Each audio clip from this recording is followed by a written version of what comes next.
दोस्तों नमस्कार, स्वागत है आपका यूट्यूब चैनल एबी टेक में। आज है 20 मई 2023 और जान लेते हैं आज की महत्वपूर्ण खबरें जो आज के प्रमुख समाचार पत्रों पर छाई हुई हैं। सबसे पहली अपडेट यहाँ पर देख सकते हैं।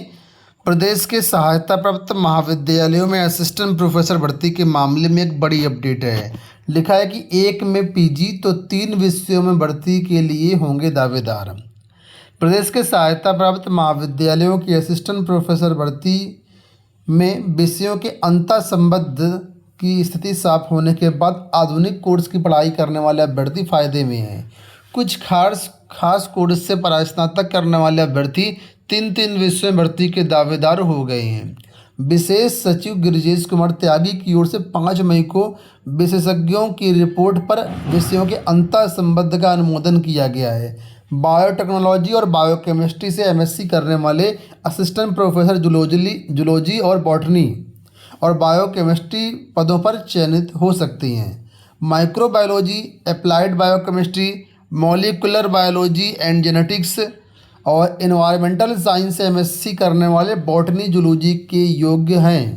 प्राचीन इतिहास, आर्कियोलॉजी एंड हेरिटेज मैनेजमेंट विषय से एमए पास अभ्यर्थी एशियन कल्चर व प्राचीन इतिहास, लोक प्रशासन से पीजी पॉलिटिकल साइंस व रूरल इंडस्ट्रीज के लिए, लैंड वाटर मैनेजमेंट से परास्नातक सॉयल एंड वाटर कंजर्वेशन में एमटेक अभ्यर्थी मृदा संरक्षण व कृषि अभियांत्रिकी विषयों के लिए आ रहे हैं। तो कुल मिलाकर के असिस्टेंट प्रोफेसर भर्ती के लिए जो अंतर संबद्धता होती है विषयों में वो जारी किया गया, जिसमें अगर आपने एक विषय में भी पीजी किया हुआ तो आप कई पदों के लिए दावेदार हो सकते हैं, कई पदों के लिए फॉर्म भर सकते हैं। ऐसे ही यहाँ पर बताया गया है कई विषयों के बारे में। ज़्यादा जानकारी के लिए आप लोग ऑफिशियल वेबसाइट से इसका जो कंप्लीट जो है लेटर है, नोटिस है, उसको आप लोग चेकआउट कर सकते हैं।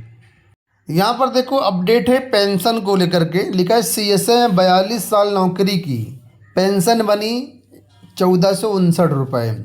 नई पेंशन योजना में रिटायर हो रहे शिक्षक ही नहीं, कर्मचारी भी घाटे में हैं। चंद्रशेखर आज़ाद कृषि एवं प्रौद्योगिकी विश्वविद्यालय में वरिष्ठ सहायक के पद से रिटायर हुए कल्याण शरण मिश्रा को मात्र 1459 रुपये प्रतिमाह पेंशन मिल रही है। विभाग ने रिटायरमेंट के बाद उन्हें ग्रेच्युटी देने से इनकार कर दिया है। वे पिछले 1 वर्ष से दौड़ भाग में लगे हैं, लेकिन उनकी कोई सुनवाई नहीं हो पा रही है। तो यहाँ पर इस तरह की बहुत सारे केस आ चुके हैं कि जिसमें किसी को 600 पेंशन, किसी को 700 रुपये पेंशन, किसी को 1000 रुपये, किसी को 2000 रुपये पेंशन मिल रही है। अगर इनको पुरानी पेंशन मिल रही होती तो पुरानी पेंशन में प्रावधान है कि जो मूल वेतन होता है उसका 50% पेंशन मिलती है। सपोज करो अगर किसी का मूल वेतन 60,000 रुपये है या 70,000 रुपये है तो उसको उसका आधा पेंशन के रूप में मिलेगा। लेकिन नई पेंशन स्कीम में ऐसा कुछ भी नहीं है। अब आप लोग देख सकते हैं 1459 रुपये महीने मिलेगी। इसमें क्या होगा? एक बड़ी अपडेट हाई कोर्ट से निकल के आ रही है। यहाँ पर ये वेस्ट बंगाल से खबर है। आप लोग जानते होंगे यहाँ पर 32,000 शिक्षकों की भर्तियाँ आई थी, इसके हाल ही में हाई कोर्ट ने रद्द कर दिया था। तो इन नियुक्तियों का जो रद्द करने का फैसला था उस पर रोक लगा दी गई है। बताया गया कोलकाता हाई कोर्ट ने पश्चिम बंगाल में 32,000 शिक्षकों की नौकरियां रद्द करने के एकल पीठ के आदेश पर रोक लगा दी गई है। कोर्ट की एकल पीठ ने 12 मई को उन लगभग 32,000 उम्मीदवारों की नियुक्तियां रद्द करने का आदेश दिया था जिन्होंने 2014 की शिक्षक पात्रता परीक्षा के आधार पर 2016 में चयन प्रक्रिया के माध्यम से प्राथमिक शिक्षक के रूप में भर्ती होने के बाद प्रशिक्षण पूरा नहीं किया था। तो अब न्यायाधीश सुब्रत तालुकदार और न्यायाधीश सुप्रीतम भट्टाचार्य की खंडपीठ शुक्रवार को यह आदेश दिया और जो रोक लगी थी उस पर जो है इन्होंने फैसले पर ही रोक लगा दी। इनका कहना है कि ये रोक जो है सितंबर 2023 के अंत तक या फिर अगला आदेश दिए जाने तक जो भी पहले होगा जारी रहेगी। ठीक है, तो एक बड़ी अपडेट सभी के लिए है। यहाँ पर देखो अपडेट है पीसीएसजे 2022 को लेकर के। बताया गया कि दिव्यांग अभ्यर्थियों के परिणाम तलब किए गए। प्रयागराज से अपडेट है। इलाहाबाद हाई कोर्ट ने लोक सेवा आयोग को पीसीएसजे 2022 की प्रारंभिक परीक्षा में याची अभ्यर्थियों के परिणाम 22 मई को पेश करने का निर्देश दिया है। यह आदेश न्यायमूर्ति एस डी सिंह व न्यायमूर्ति राजेंद्र कुमार की खंडपीठ ने शुभम मिश्रा व अन्य की याचिका पर अधिवक्ता जयनेन्द्र पांडे संकल्प नारायण व श्रीवत्स नारायण को सुनकर के दिया। याची शारीरिक दिव्यांग है, उनका एक हाथ व एक पैर ही है। कोर्ट के आदेश पर वे प्रारंभिक परीक्षा में प्रोविजनली शामिल किए गए थे। कोर्ट ने कहा कि प्रथम दृष्टया ऐसा प्रतीत होता है कि 2 याचियों और चंद्रकांत पांडे का परिणाम सीलबंद कवर में रखा गया है। यदि याचियों ने संबंधित श्रेणी यानी शारीरिक दिव्यांग के लिए कट ऑफ अंक प्राप्त किए हैं तो उसे परीक्षण के लिए खोला जाए। ठीक है, तो ये यहाँ पर अपडेट है। दिव्यांग अभ्यर्थियों के परिणाम को मिलाकर के तलब किए गए हैं।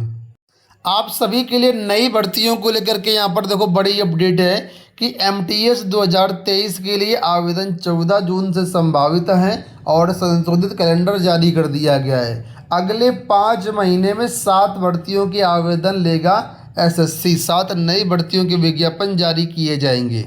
तो यहाँ पर आप लोग देख सकते हैं इन भर्तियों के बारे में बताया गया। MTS का जो आवेदन है वो 14 जून से 14 जुलाई के बीच लिया जाएगा और सितंबर में परीक्षा है। दिल्ली पुलिस SI भर्ती 20 जुलाई को विज्ञापन आएगा, अक्टूबर में परीक्षा है।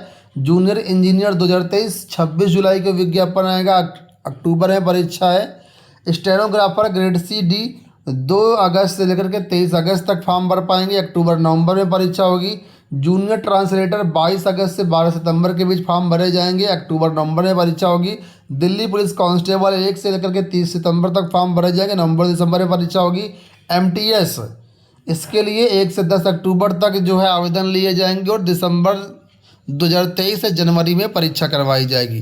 तो ये कुल मिलाकर के 5 नई भर्तियों के जो पूरा आवेदन की तिथि है, परीक्षा की तिथि है, वो जारी कर दी गई है।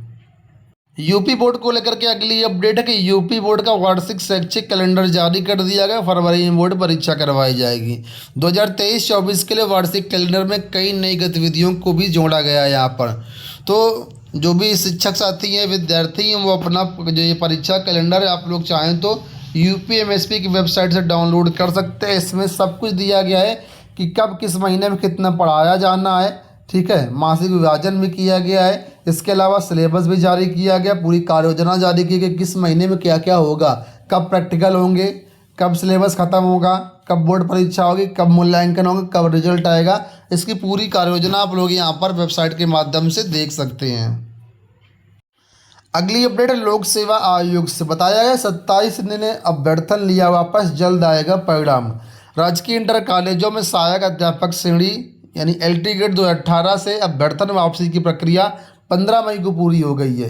अब इसकी द्वितीय चयन सूची जल्द जारी की जाएगी, जिसका इंतजार अभ्यर्थियों को लंबे समय से है। आपने देखा होगा लोक सेवा आयोग की तरफ से विज्ञप्ति जारी करके बताया गया था कि लोक सेवा आयोग द्वितीय प्रतीक्षा सूची जारी करने वाला है। ऐसे में जो अभ्यर्थी अन्य डिपार्टमेंट में चयन कर लिए हैं वो लोग अपना अभ्यर्थन यहाँ पर वापस ले सकते हैं। तो इसमें आवेदन करने की लास्ट डेट 15 मई थी। तो कुल मिलाकर के 27 अभ्यर्थियों ने अपना अभ्यर्थन जो है वापस ले लिया है। अब इनको हटाते हुए नई जो लिस्ट है जारी की जाएगी। यहाँ पर देखिए अपडेट है कि 3960 पदों पर स्टेनोग्राफर ग्रेड C और ग्रेड D की भर्ती होगी।